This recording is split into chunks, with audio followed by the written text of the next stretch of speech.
journey, how grateful I am to have the opportunity to be here with you all today. Thank you for joining. Welcome to Walking the Path. We are here broadcasting live from Los Angeles, California, and beautiful Marina del Rey, California. Yes, indeed. Super excited to be here, getting ready to go back to Rythmia, which you all should be getting ready to do. You know, we are open. Rythmia is open. Oh my God, the transformations that occur every week. You know what happens at Rythmia?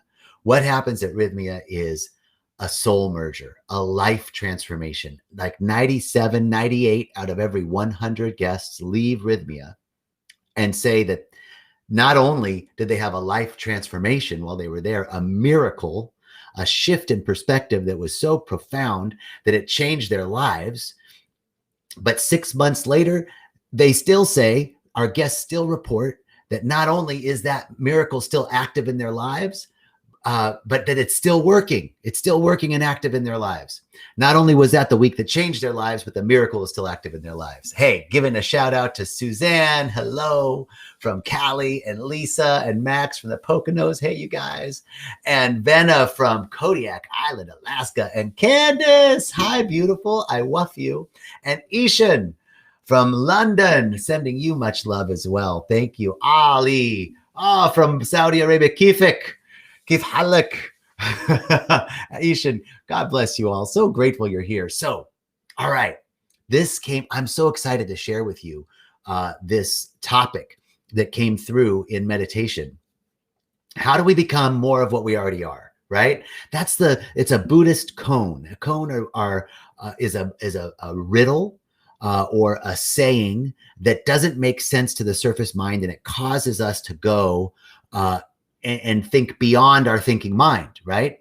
So the Buddhist koan is, we are all struggling to become that which we already are, right? So I've been really thinking about that. Like, how do we become more of what we already are? We're already it. And I've been really experiencing this and thinking about this. And this came to me in meditation the other day. I made some notes because I really liked this. Charles from France. Bonjour, comment allez-vous? Bienvenue. Thank you so much. And Heather, welcome. Shout out to everybody. All right. So the topic, how do we become more of that which we already are? This Buddhist koan, this little riddle, right? Because we're already that. How do we become more of what we already are? I got it. Well, this is what I've been thinking about, and I want to share with you. So does everybody know what an aquifer is? An aquifer is an underground, like the water table. You know, the water table is underground, and there's this cavern of water. And the earth takes in rainwater, right? The rain falls down, and the earth takes in this water like a sponge through the land surface, right? The earth's surface is permeable. So rain falls out of the sky, hits the earth, it gets soaked into the ground and flows down into this underground water table. And it flows through permeable stuff like rock and gravel and sand and silt and all the layers of the earth. And it flows down towards this low-lying place, and it eventually gets discharged from the aquifer as a spring, or it seeps into springs, into streams and lakes and rivers, right? So that's the process in a nutshell. Rain comes down, it hits the earth's surface. The earth's surface is permeable, seems solid, but it's permeable. The water flows through the rock, the sand, the silt, goes down into this underground water table, and then it gets purified in that process, right? So the water rains down, it's going to pick up some pollution and particles and dust and stuff in the air, and it's going to then flow into the city, and it flows through the city streets, and it picks up all the trash and all the stuff that's in the city and the oil from the asphalt and all that, right? So the water gets dirty, and then it lands in this place on the earth, and it gets filtered through the sand and the silt. And it removes all that. And then in the aquifer, you have this beautiful, pristine, pure water. So that's us, right? That's the metaphor, right? How do we become more of what we already are? We're like that rainwater. right? We rain down, we're pure. In the journey, we pick up some stuff. We pick up some grime from the journey, right? And then we have to go through some density. We have to go through some stuff, but everything that we're going through is purifying us. Purifying meaning it's taking away, it's removing stuff so that like the water purifies through the earth, so that when it gets down to the water table, down to the aquifer, into that place, that pure place, that secret place deep down within the water table, it's pure. So how do we become more of what we already are? Not by adding one thing, not by adding anything. We become more of what we already are by removing stuff, by taking away all that is unlike us, all that which isn't the truth of our being, the fear, the doubt, the worry, the lack, the limitation, the not enoughness, the I'm ugly, the I'm fat, the I'm not smart enough, the I never do it right, all that stuff. That's the impurities that get added to us. And so the way we become more of what we already are is not by adding stuff. You don't need another course. You don't need, what you need is to take stuff away. That's what Rythmia does. That's what plant medicine does, right? We're going to get into the hows of it. But this is it. To me, this just seemed so clear, right? Not only is it that water is water, right? And all the stuff gets added to it. How does water become more of what it already is? By removing the stuff that it's not. That's our process. And how does water do that? One way of filtering out all the impurities is by moving through the density of the earth. Man, it's a perfect metaphor. We're here at Earth School, moving through. Yes, Ishan just says like hate, jealousy, greed. Yes, all the stuff that we're not, all the stuff that's not the truth of our being, we move. And how do we remove that stuff? By moving through the density of our experience. This is the spiritual principle that everything is happening for us. Nothing is happening to us. All of those hard times, every time you've run up against something, you didn't do what you wanted to do, you messed up at work, you messed up in a relationship, you've caused more trouble than you were wanting to, all of the hard times in our personal life, our professional life, our intimate life, all of the things we do to ourselves, our addictions, our disorders, our disease, our upset, all of it is like moving through density. It's all here to purify us. The more I move through the density of these experiences, they're taking away all that stuff that isn't me, so that I can be more of who I am, the truth, so that you can be more of who you are. So this process of moving through the density of experience at Earth School is like the process of water moving through the density of the gravel and the silt and the sand and all that stuff to get to the truth of that purity, that pure, beautiful, pristine truth of who we already are. That's the meaning of the Buddhist koan. We're all struggling to become that which we already are. Now, why? Why do we do this? Well, that's our school. That's our curriculum. Everything that is happening to us is happening for us. It's happening for us to go. It's like our personally designed curriculum. The very things that seem to be the obstacles, like rocks and silk and sand and dirt and all that stuff, the things that seem to be permeable, that seem to be permanent, are actually permeable. The things that seem to be obstacles are actually the fuel for our next stage of growth and development, the fuel for the purifying process of burnishing, polishing us up. So why do we have to go through the density? Because this is the way that we become compassionate for ourselves and others. This is the way. If you're a healer, people who are healers often have the darkest roads, right? Like they're going through addiction, they're going through upset, they're going through economic hard times, right? Some of the people that are the biggest healers have gone through the hardest times. And it's because we have to go through these things so that we can have compassion for ourselves and others. It provides a space for us to be able to support others. to be able to support others who are in our lives. It's all a refining process, because the truth is, who we are is that pure, pristine aquifer. And all the stuff that's in the water is the content. Reverend Michael Bernard Beckwith has a beautiful teaching around the ocean.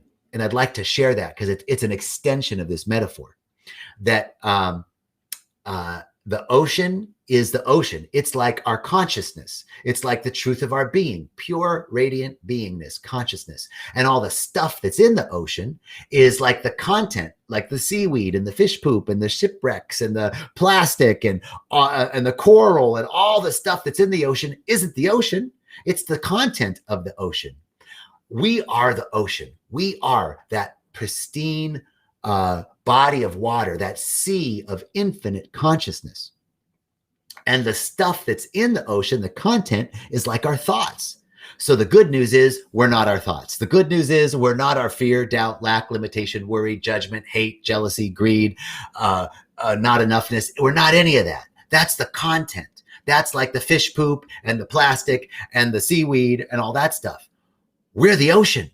So the process of becoming more of who we really are is removing all that stuff, allowing the content to just be the content. The content itself is actually the fuel for our next stage of growth and development. The content versus who we really are. So I'll give you one more metaphor, and then we're going to go into some practices, some spiritual practices on how do we remove this stuff? What is the removal process? Actually, we don't have to worry about anything. It's already happening. It's already happening for us, right? All the things that are happening in our lives, all the things that are causing us to move beyond our egoic boundaries, to move beyond our current transformation, our current formation, everything that's causing us to stretch and grow and expand, that is our curriculum. That is the spiritual practice of removing everything that is unlike us. So one more metaphor that shows that the obstacle is the way, that shows that the things that seem to be our quote problems are actually the fuel for our next stage of growth and development. So I love the metaphor of the seed. A seed is an amazing blueprint, right? It has a seed shell, right? It has a seed outside coating. And then inside the seed is this latent metabolic machinery waiting for the right circumstances. The right circumstances for the seed would be the right temperature, the right time of year, the soil, the moisture, all that stuff, right? So the seed has this coating and this metabolic machinery and this blueprint of perfection. The whole oak tree is in the acorn. The whole tomato plant and all of its fruit is in the seed of the tomato. The apple tree and all of its apples are in the apple seed, right? The blueprint for it, the idea of it, the divine idea of it, its perfection is there waiting to be activated. So when you have a seed, you have that outside coating, and then you have the metabolic machinery inside. The outside coating of the seed has protein. It's a protective coating. It's a hard shell that protects the seed until it's ready. And then underneath that protective layer is protein. That's what the seed is going to use. Once that metabolic machinery is activated, the seed is going to use that protein to burst forth the plumule and the taproot. Okay, so we're that seed, and all of our egoic structures of protective mechanisms, coping behaviors, compulsive behaviors, old thought patterns that we think aren't serving us anymore, right? All of that's like that protective coating of the seed. We're the seed, and there's something in us. There's a perfect idea of who we are, a divine blueprint. The whole apple tree is in the seed. The whole truth of who we are is in us, waiting to be activated. And so when the conditions are right, like coming to Rythmia, or when the conditions are right, like doing your spiritual practices, we're going to talk about that activation occurs. Once that activation occurs, the seed doesn't really change on the outside. We have an activation and we think everything needs to be different. But the truth is, it takes some time. And Jerry talked about this in his Facebook Live last Tuesday, right? You can't, it's a 5 to 10 year plan, right? So here's that seed. Something's been activated inside, and now the seed begins to eat away at the protective coating. The very thing that was hard and crusty and kept and protected it from the outside, like our egoic structures, our compulsive behaviors, our boundaries, etc. All of those things provide the fuel. They're the fuel for our next stage of growth. The seed is using that. So something's been activated in you. There's a divine idea waiting to burst forth. It's waiting for the right conditions. The conditions are now. The conditions are now. And all that it requires is that we follow our practices so that we can work through those egoic structures, those protective layers, and burst forth the truth of our plumal, the expression of our greatest good, and our rooting deeper, like the taproot, getting connected, so deeply connected to all of the richness of the earth, deeply connected to our source, God, the source of all of life, this eternal energy that's neither created nor destroyed, but transferred or conveyed into different forms. So we're that seed. We've got that divine blueprint. We've got that latent machinery waiting to burst forth, to shine as our leaves and our flowers and our blossoms, expressing ourselves, rising up to the sun and rooting deeper into our connection with God. How do we do that? Now for the practical, now for the practice. So you can come to some retreats. Retreats are a great way to activate something and quicken something. Rythmia is an amazing way we see people happen. This happens in a week. What hasn't happened in 10 years happens in a night. It's amazing. And what we say at Rythmia is, it's not just going to ceremony. That's only 50%. The rest of it is the practice that you do every day. Your spiritual practices. Here's a list of some spiritual practices. Surrender. Surrender is a spiritual practice. Acceptance, right? Accepting ourselves for just exactly what we are. If you want to know more about surrender, you can go back, type in surrender on Rythmia's Facebook or on YouTube, and you'll see I did a whole teaching on surrender and what that was. And if you want more information on surrender, you can direct message me. Acceptance. There's a whole talk I did on ending our inner civil war. That is acceptance of ourselves, fully accepting that everything that we're going through, no matter how dense and uncomfortable it is happening for us. Meditation, no joke, meditation, service, being of service, volunteer, get out there, actively serve other people, do some breath work, fellowship, be in community, take care of your body temple, hydrate, eat good, whole, healthy foods. Don't eat processed foods. These are all parts of our spiritual practice that help us see how to become more of what we really are. But the truth is that everything in the density of this experience of life, like the earth soaking up the rain, the earth school is soaking us up. We rained down from heaven, the realm of an ever-expanding good. We rained down from the realm of infinite possibility and potentiality. And we are being absorbed by the earth school, by the surface of the earth. We're moving through the density of this school. It's purifying us, removing everything that's unlike us so that we can be the truth of who we are. Pristine, pure, life-giving, and flowing. Woohoo! All right, that's our talk today. How to become more of who you really are. Accept, surrender, do your spiritual practices, and remember it's all happening for you. And becoming more of who you are isn't adding anything. It's taking away everything that's unlike the truth of your being. All right. Wow. Shout out to everybody. Thank you so much for your comments.